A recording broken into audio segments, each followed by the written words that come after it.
अस्सलामुअलैकुम, क्या हाल है। होप ठीक होंगे, खैर से होंगे, खुश होंगे। अल्हम्दुलिल्लाह हम भी बिल्कुल ठीक है। यह है सैटरडे, बच्चों की स्कूल नहीं होती है, सैटरडे संडे यहाँ पर छुट्टी होती है और मदरसा जो बच्चों का होता है ना वो सुबह का हो जाता है, यानी सुबह 7:30 बजे का। तो नाश्ता पानी थोड़ा हैवी बनाने के लिए टाइम मिल जाता है। तो आज मैं नाश्ते में बना रही हूँ रोटियां और उसके साथ में अंडों की बुर्जी बना रही थी। हम तो बुर्जी बोलते हैं, पता नहीं आप क्या बोलते हैं, देख कर जरूर बताइएगा। तो मैंने आटा गूंदने के लिए रख दी हूँ, मशीन भी काफी काम आसान कर देती है।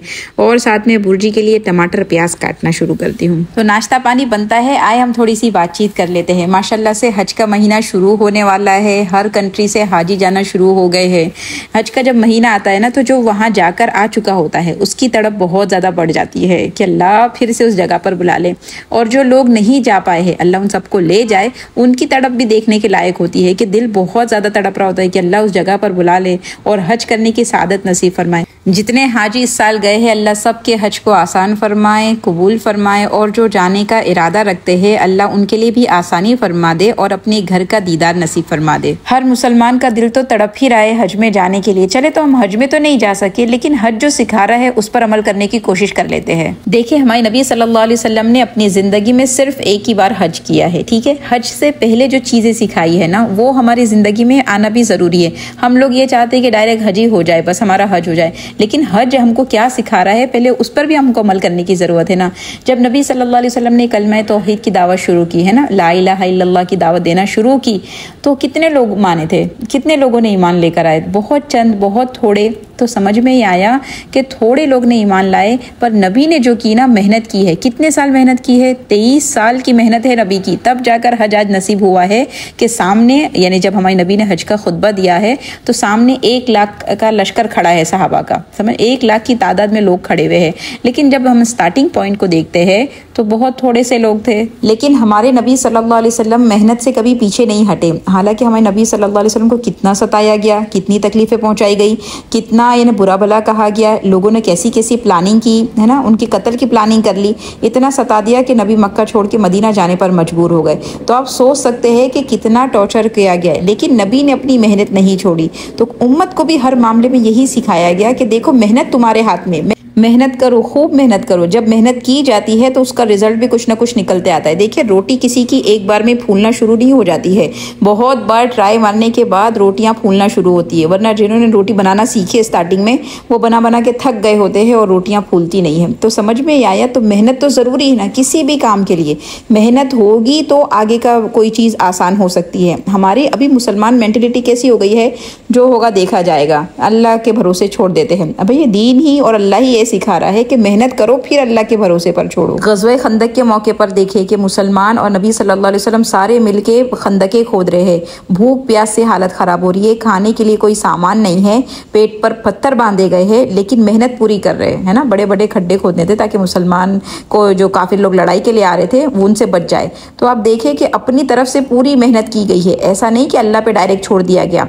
इस्लाम हमेशा ये सिखाता है कि अपनी जी जान लगाओ और नतीजा फिर अल्लाह पर छोड़ो। जब मेहनत का कॉन्सेप्ट समझ में आ जाएगा तो हर काम में फिर हम मेहनत करेंगे। फिर वो चाहे घर बनाना हो, रिश्ता बनाना हो, करियर बनाना हो, जन्नत बनाना हो, कुछ भी है, तो मेहनत तो भाई मांगती है, मेहनत तो करनी ही करनी है। दूसरा ये कि अगर आप एक मकसद वाली जिंदगी लेके चल रहे हो, अगर आपका कोई गोल हो, तो वो उस काम के पीछे जब आप मेहनत करोगे तो लोग तो बातें बनाएंगे, फिर वो चाहे अच्छी बातें हो चाहे बुरी बातें हो, लोगों का काम है कमेंट करना और वो जरूर करेंगे। तो जो लोग आपके साइड में है, आपको अच्छा बोल रहे हैं, उनकी बातों में आकर, उनकी वाहवाह को सुनकर हमने तकब्बुर में नहीं आ जाना है, हमने अपने गोल को नहीं भूल जाना है, हमने अपने काम को चालू रखना है। और वो लोग जो बुरा बोल रहे हैं, उनकी बातों को सुन के दिल को छोटा नहीं कर लेना है, अपने काम से पीछे नहीं हट जाना है। तो हमारे नबी सल्लल्लाहु अलैहि वसल्लम की जिंदगी में ये मिसाल मिलती है कि वो अबू सुफियान जो अभी मुसलमान नहीं हुए थे, मुसलमानों के खिलाफ उन्होंने कितनी सारी लड़ाइयाँ लड़ी है, यानी सफबंदी में आगे आगे रहे हैं, मुसलमान को तकलीफ पहुंचाने में आगे आगे रहे हैं।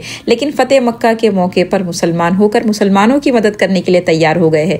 तो मैं बताना ये चाह रही हूँ कि लोग तो वही है अबू सुफियान जो पहले नेगेटिव कमेंट में थे, अब वही पॉजिटिव कमेंट में है। तो लोगों की बातों को सुनकर अपना गोल नहीं छोड़ना है। फिर नबी की जिंदगी हमको ये सिखा रही होती है कि कुर्बानी देनी पड़ेगी। अगर आपको हज वाला दिन चाहिए तो उससे पहले बहुत सारी कुर्बानी देनी पड़ेगी। हमारे नबी ने देखे कितनी कुर्बानी दी है कि वो रिश्तेदार जो आपको अमीन और सिद्दीक कहते थे, जो आपके एकदम फेवर में थे, वो एकदम से आपके खिलाफ हो जाए, है ना, यहाँ तक कि आपको लॉकडाउन में डाल दे, क्वारंटाइन में डाल दे, ये नबी ने देखा है। फिर अपने वतन को छोड़ दिया है, ये भी मामूली कुर्बानी नहीं थी। हमारे नबी फरमाते हैं ना कि अगर मक्का वाले मुझको नहीं निकालते तो मैं मक्का छोड़कर कभी नहीं जाता। आप सोचे कि किसी को अपना वतन छोड़ने पे मजबूर कर दिया गया, तो वो कोई मामूली कुर्बानी थोड़ी है। लोग बोलते कि मुझको बोला जाता है आपने मदरसा क्यों छोड़ दिया, चलाना चाहिए था। लोग मजबूर कर देते ना, तो कभी कभार ये काम कर लेना पड़ता है। तो नबी बता रहे हैं कि अगर ये मजबूर नहीं करते तो मैं मक्का छोड़ के कभी नहीं जाता। तो थोड़ा समझ जाया करें। फिर और आगे चलते तो हमको मिलता है कि जंग उहुद के मौके पर नबी का खून बहाया गया है। फिर फाकों की कुर्बानी दी गई है, यानी मामूली नहीं, बहुत बड़ी बड़ी कुर्बानियाँ दी गई है। तब जाके आज हमको जो दिख रहा है कि जब नबी हज वाले दिन खड़े हैं और 1 लाख का सामने मजमुआ खड़ा है, तो पीछे बहुत सारी कुर्बानी थी। तो हमको ये सबक मिला कि हज वाला दिन तो बाद में आएगा, पहले तो कुर्बानियाँ आएगी। फिर हमको ये सीखने मिलता है कि ताकतवर तो आप बाद में बनेंगे, पहले तो आप कमजोर रहने वाले। हम क्या करते हैं, शुरू से सोच ले के ताकत हमारे पास आ जाएगी, पावर हमारे पास आ जाएगी। ऐसा नहीं होगा, पहले आप कमजोर होंगे। देखिए सुलह हुदैबिया का मौका है, नबी सल्लल्लाहु अलैहि वसल्लम फतेह मक्का से 3-4 साल पहले की बात है कि नबी जब उम्रा करने जा रहे हैं तो नबी को उम्रा करने नहीं दिया गया, वहां पर रोक दिया गया। सारी ऐसी शर्तें मनाई गई जो मुसलमानों के खिलाफ जा रही थी, और ऐसी शर्तों पर एग्रीमेंट बनाया गया जो पूरे काफिरों का साथ दे रही थी। तो यहाँ पर कमजोर है अभी हम, तो सारी शर्तों को मान के साइन कर दिया गया। तो बताना मैं ये चाह रही हूँ कि इस्लाम हमको यही सिखा रहा है कि ताकतवर आप बाद में बनेंगे, लेकिन पहले, उससे पहले जो कमजोरी आएगी ना, वो भी आपके लिए एक चैलेंज बनेगी। उस पर भी आपको खड़ा उतरना है, उस पर भी आपको पूरा यानी हिम्मत से काम लेना है, तो जाकर हज वाला दिन आएगा। डायरेक्ट हज वाला दिन नहीं आया था, बल्कि कितनी नमाजों को छुप के पढ़ा गया था, छुप के तबलीग की गई थी, छुप के दावत दी गई थी, है ना। तो कमजोरी को अपने अल्लाह की तरफ से उसमें मदद अल्लाह से मांगना, तब जाकर हज वाले दिन में पहुंचना आसान होता है। अच्छा, आज मैंने अम्मी और भाई लोग की फैमिली को कहा कि यहाँ पर रात में खा लेना, आज इडली और मसाला डोसा बनाएंगे, तो मज़ा आती है ना, सब मिल बैठ के खाए तो अच्छा लगता है। तो यहाँ पर मैं जो इडली के लिए ना, मैं यहाँ पर हमारे पनामा में एक नॉर्मल चावल मिलते हैं वो यूज़ करती हूँ। वैसे घर में मैं जो चावल बनाती हूँ बासमती चावल यूज़ करती हूँ। तो अभी बासमती चावल की तो इडली तो नहीं बनाने वाले ना तो ये मतलब महंगे होते बासमती चावल, और वो जो लोकल यहाँ पर मिलते हैं सस्ते होते हैं। तो कोई भी मोटे चावल जो आपके पास अवेलेबल हो, या कोई भी सस्ते भी चल जाएंगे, कोई महंगे चावल लेने की ज़रूरत नहीं पड़ती है। तो यहाँ पर मैंने 3 कप चावल के लिए है और 1 कप उड़द की दाल है। मैंने थोड़ा ज़्यादा लिया है क्योंकि लोग ज़्यादा होंगे। और फिर उसमें थोड़ी सी मेथी दाना ऐड कर दिया है। उसको अच्छे से धो धुला के ना मैंने अब ये भिगाने सुबह ही रख दिया था, यानी बज रहे थे सुबह के 8 बज रहे थे। और देखिए माशाल्लाह क्या बारिश हो रही थी। पनामा में बारिश हो रही है आजकल, ठंडा मौसम चल रहा है। ठंडी तो पनामा में होती नहीं है, पर बारिश में जो ठंडी होती है हम उसी में खुश हो जाते हैं, अल्लाह का शुक्र है। अच्छा, ये ठंडक भी है ना जो हाइट पे रहते हैं ना, उन्हीं को महसूस होती है, वरना जिनके घर नीचे बैठे हुए होते हैं ना, आप उनसे पूछोगे तो बोलते हैं कि बारिश हो गई तो और गर्म हो गया गर्मी निकलती है ना सब। पर अल्हम्दुलिल्लाह ऊंचाई पे घर रहने का एक फायदा ये भी है, बहुत नुकसानात भी है मुझको पता है और बहुत फायदे भी है। तो उसमें से एक फायदा ये है कि भाई अच्छा हवादार घर होता है, ठंडक हो जाती है, हवाएं ज्यादा चलती है। बहरहाल इडली तो मुझको रात में ही बनानी थी, तो मेरे पास ज्यादा टाइम नहीं था। तो अगर मैंने 8 बजे भिगाया था ना, तो 2-3 घंटे में बस अच्छी फूल गई। वरना आपके पास टाइम हो आप रखो उसको 5-6 घंटे आराम से। पर मैंने 2-3 घंटे में अच्छी जब दाल फूल गई ना, उसको पीसने के लिए अब मैं डाल दूंगी, थोड़ा थोड़ा पानी लेके पीसूंगी। अच्छा, पीसते वक्त है ना, मैंने आपको बताया कि मैंने 3 कप कच्चे चावल लिए हैं, 1 कप उड़द की दाल लिया है। अब पीसते वक्त यहाँ पर मैं 1 कप पके हुए चावल, नॉर्मल जो दाल चावल के हम पका लेते ना चावल, तो वो चावल के भी मैंने ऐड करती गई हूँ और इसको फिर पीसते गई हूँ। अच्छा, बैटर जो होता है ना, देखिए इस तरीके का होना चाहिए। अगर आप एकदम ही कम पानी डाल के पीसेंगे ना, तो वो बहुत जाड़ा जाड़ा सा हो जाएगा, फिर वो आपके मसाले डोसे बराबर नहीं बनेंगे। तो थोड़ा ऐसा, थोड़ा यानी आप चमचे से ऐसा गिरा रहे हो, दिख रहा है, तो वैसा गिरना चाहिए। इस तरीके का आपको बैटर पीसना है। अच्छा, जिस वक्त मैंने बैटर पीसा तो सुबह के 11 बज रहे थे, यानी मेरे पास अभी इडली बनेगी शाम में 6 बजे। तो आराम से 6-7 घंटे थे बैटर को फॉर्मेट होने के लिए, खिलने के लिए। आप देखिए कि 6-7 घंटे मैंने इसको ढाक के कपड़ा पर ढाक दिया था। तो ये देखिए आप बैटर की हाल देखिए, माशाल्लाह से इतना अच्छा खिला के रेडी हुआ है। और इससे फिर जब आप इडली बनाओगे, फिर मसाले डोसे बनाएंगे, इंशाल्लाह बराबर ही बराबर बनेगा। ये देखिए माशाल्लाह से मुझको इतना अच्छा लग रहा होता है। अच्छा, हो सकता है आपने यही मेजरमेंट जो मैंने बताया है वही ले और फिर बराबर नहीं बने, क्योंकि ये सारी चीज़ें होती है कि आपको मेहनत करनी पड़ती है, 2-4 बार आपकी प्रैक्टिस होगी तब जाके बराबर बनते हैं।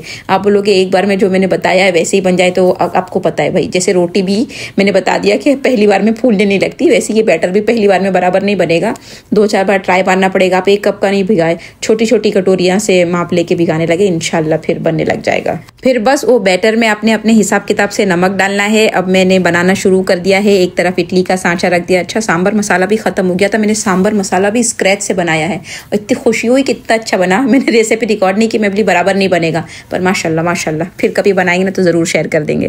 तो यहाँ पर मैंने तवी गर्म कर दी है, तवे पर सब मसाला डोसा बनते हैं अपने बम्बे में, तो देखते हैं ना कि पानी के छींटे मारे, कपड़े से साफ करें, यानी एक्चुअली ये होता है तवे को यानी एक नॉर्मल टेम्परेचर पर लेकर आना, हाई मतलब बहुत ज़्यादा गर्म होता है तो फिर बराबर नहीं बनते डोसे। यहाँ पर मैंने ये गोल चमचे से बैटर को लिया है और बस फैलाने लग गया है। अच्छा, आप देखते जाए, वीडियो चलेगी। अब हमारा आखिरी पॉइंट बाकी है कि आपको हज वाला दिन चाहिए, तो उससे पहले और एक चीज़ करनी पड़ेगी, वो ये कि जो ये सारे काम जो हमने आगे किए हैं वो सब इखलास के साथ करना पड़ेगा, यानी बिना कोई गरज के, बिना कोई फल की नीयत के, कुछ भी नहीं हो, बस अल्लाह आप इसको कबूल फरमा लेना। अल्लाह आप इसने कबूल फरमा लिया तो हमारी मेहनत भी माशाल्लाह कबूल, कुर्बानियाँ भी कबूल, लोगों के कमेंट से भी कोई फ़र्क नहीं पड़ेगा, यानी इखलास होना चाहिए। देखिए, मक्का वाले नबी सल्लल्लाहु अलैहि वसल्लम के पास आए और बहुत सारी अच्छी अच्छी ऑफ़र की कि भाई हम आपको ये दे देंगे, वो दे देंगे, आप जो ये काम कर रहे हैं ना उसको छोड़ दो। तो नबी का जवाब उस वक्त क्या होता है कि अगर तुम मेरे एक हाथ में चांद रख दो, एक हाथ में सूरज रख दो, तो भी मैं अपने काम से पीछे हटने वाला नहीं हूँ। कब इंसान ऐसा यानी इतने इससे काम कर रहा होता है, जब वो सिर्फ और सिर्फ अल्लाह के वास्ते कर रहा होता है, दूसरी उसको कोई गरज नहीं होती है, तभी वो मतलब हज वाला दिन आएगा। यानी आप इखलास के साथ काम करेंगे ना तो वो फल मिलता है, यानी फल का इंतजार नहीं करना भी इखलास है। हम क्या करते हैं, हम फल का इंतजार करेंगे कि नहीं बाद में जाके मिलेगा, नहीं, हम नबी ने तो कोई इंतजार नहीं किया, बस अल्लाह के वास्ते अपना काम करते गए, फिर अल्लाह की ज़ात की तरफ से फल मिल गया, वो फतेह मक्का मिल गई, तो वो एक अलग चीज़ है। लेकिन हम जो भी काम करें ना वो इखलास के साथ करेंगे। तो ये 5 बातें तो समझ में आ गई माशाल्लाह से। चले अब हम इसको किसी से रिलेट करते हैं। जैसे मैंने अपने लास्ट वीडियो में डाला था कि भाई मैं पढ़ाऊंगी, तो माशाल्लाह से आप लोग ने बहुत सारे कमेंट किए हैं और अभी तक वीडियो चल रही है, यानी अभी कितने लोगों को नहीं पहुँचा होगा उनके भी मैसेज आ जाएंगे। तो अब यहाँ पर मैं उसको थोड़ा सा डिस्कस कर लेती हूँ कि अभी मैंने क्या किया हुआ है। अभी ज़िलहज्जा की तारीख शुरू हो रही है 1 से लेकर 10 के बीच में। हम इंशाल्लाह वो मैंने व्हाट्सएप पे ग्रुप बना लिया है, वहाँ पर मैं अपडेट दूंगी कि 5 क्लासेस जो होगी ना मैं फ्री देने वाली हूँ, यानी आपको आइडिया हो जाए कि मैं क्या पढ़ाने वाली हूँ। अभी सबको समझ में नहीं आ रहा ना कि मैं क्या पढ़ाऊँगी क्या नहीं, तो आपको 5 क्लास इंशाल्लाह फ्री मिल जाएगी। उसमें आप देख लेना कि आप क्या पढ़ने वाले क्या नहीं पढ़ने वाले। यहाँ पर मैं बताना ये चाह रही हूँ कि जब आप पढ़ने के लिए बैठोगे ना, यानी मैंने बताया कि फतेह मक्का जब ही नहीं आएगी, उससे पहले की बहुत सारी तैयारी है। तो सबसे पहले हमने क्या पढ़े, मेहनत करनी पड़ेगी। हाँ, आप अगर पढ़ना चाह रहे हो तो आपको क्या करनी पड़ेगी मेहनत करनी पड़ेगी। दूसरी बात हमने क्या पढ़ी थी भाई, क्या करना पड़ेगा, लोगों के कमेंट को अवॉइड करना पड़ेगा। लोग बोलेंगे कि अब बच्चे हो गए, शादी हो गई, अब क्या पढ़ेंगे, अब बुढ़ी हो गई, अब क्या पढ़ेगी, अब क्या पढ़ के क्या मिलने वाला है, कब्र के दिन है, अब क्या पढ़ोगी। तो हमने क्या पढ़े भाई, लोग तो बोलते रहेंगे अच्छा या बुरा, लोगों के कमेंट पे ध्यान नहीं देना है। फिर तीसरी बात हमने क्या पढ़ी है कि आपकी पढ़ाई आपसे कुर्बानी मांगेगी। हाँ जी, हमको वक्त कुर्बान करना पड़ेगा। काम तो हमारे पास बहुत है, 24 घंटा भी काम के लिए कम पड़ते हैं, लेकिन आपको 1 घंटा निकालना पड़ेगा और पढ़ाई पढ़नी पड़ेगी, ठीक है। वक्त की कुर्बानी होगी, फिर आपको कुछ बोला जाएगा या फिर आपके काम की कुर्बानी, यानी बहुत कुछ कुर्बानियां देनी पड़ेगी, तब जाके हम पढ़ाई पढ़ सकते हैं। फिर चौथी चीज जो मैंने बताया कि हिम्मत नहीं हारनी है। होगा आपको कि भाई मुझको तो नहीं आने वाला, अरे मैं तो नहीं सीखने वाली, मुझसे तो हो ही नहीं पाएगा, ये आएगा, कमजोर मोमेंट आएंगे, लेकिन कमजोर मोमेंट में हिम्मत दिखानी है, अल्लाह से मदद मांगनी है कि अल्लाह मैंने तो इरादा किया है, आप बस आप मेरा साथ दे, आप इसको कबूल फरमा ले, यानी हिम्मत रखना है, कमज़ोर नहीं पढ़ना है। और ये सारी चीज़ें यानी अपना पढ़ना पढ़ाना इखलास के साथ रखे कि अल्लाह ये आप ही की रज़ा के लिए मैं सीख रही हूँ, ये अल्लाह मेरे लिए इसको आसान फरमा देना, मेरी मेहनत को कबूल फरमा लेना, मेरे लिए कुर्बानियाँ आसान कर देना। यानी इखलास के साथ हम अमल करेंगे इंशाल्लाह, तो अल्लाह हमारी पढ़ाई को पढ़ने को आसान बना देंगे हमारे लिए। और इंशाल्लाह फिर हज वाला दिन आ जाएगा, यानी जो हज से पहले मैंने बताया था ना, हज से पहले कुछ चीज़ें करने की होती है, तो कोई भी काम के लिए ये चीज़ इंशाल्लाह हम अपनी पढ़ाई में अप्लाई करें, इंशाल्लाह फिर हम अच्छे से पढ़ के पार हो जाएंगे। पता है हर हाजी भी ये कर रहा होता है कि वो मेहनत करता है, फिर कुर्बानी देता है, फिर किसी की उसको फ़र्क नहीं पड़ता कि लोग क्या बोलेंगे मेरे एहराम को देखकर, परागंदा हाल में घूमते रहता हुआ होता है और कितनी कुर्बानियाँ देता है। वो कमज़ोर पड़ता है, चलते चलते थक जाता है, फिर हिम्मत करता है, फिर आगे बढ़ता है, और ये सब काम वो इखलास और सिर्फ अल्लाह ही के लिए करता होता है, तब जाके हज होता है। तो होप मैंने अपनी बात को समझा दिया होगा। चले तो ये सारे आ गए हैं। गर्मा गर्म इडली में देते जा रही थी और मसाले डोसे गर्मा गर्म देते जा रही। मेरे को इतनी खुशी होती है कि गर्म बैठ के खाई और मैं बना के दूँ। मैं आखिर में खाऊंगी लेकिन मैं एकदम गर्म खाऊंगी। मैं ठंडा तो ऐसा कुछ बचा हुआ वो तो मैं खा नहीं सकती। मैं सबसे पूछते जा रही थी भाई आपको और चाहिए और फिर जब हो गया ऑल डन तो फिर मैंने अपने लिए गर्म बना के खाया है। फिर गुलाब जामुन बना ली थी। फिर बच्चे और फिर मियाँ ने बोला चलो हम आइसक्रीम खाते हैं, तो हम आइसक्रीम खाने के लिए आ गए। यहाँ बच्चों ने अपनी अपनी फ्लेवर ले ली। बहुत अच्छा यहाँ पर माशाल्लाह से दिन स्पेंड हुआ। फैमिली के साथ में मज़ा ही आती है। अल्लाह का करम है, अल्लाह का शुक्र है। आप बताइएगा आप सैटरडे को किस तरह से अपना स्पेंड करते हैं। इंशाल्लाह फिर मिलेंगे, जल्द मिलेंगे। तब तक के लिए अस्सलामु अलैकुम।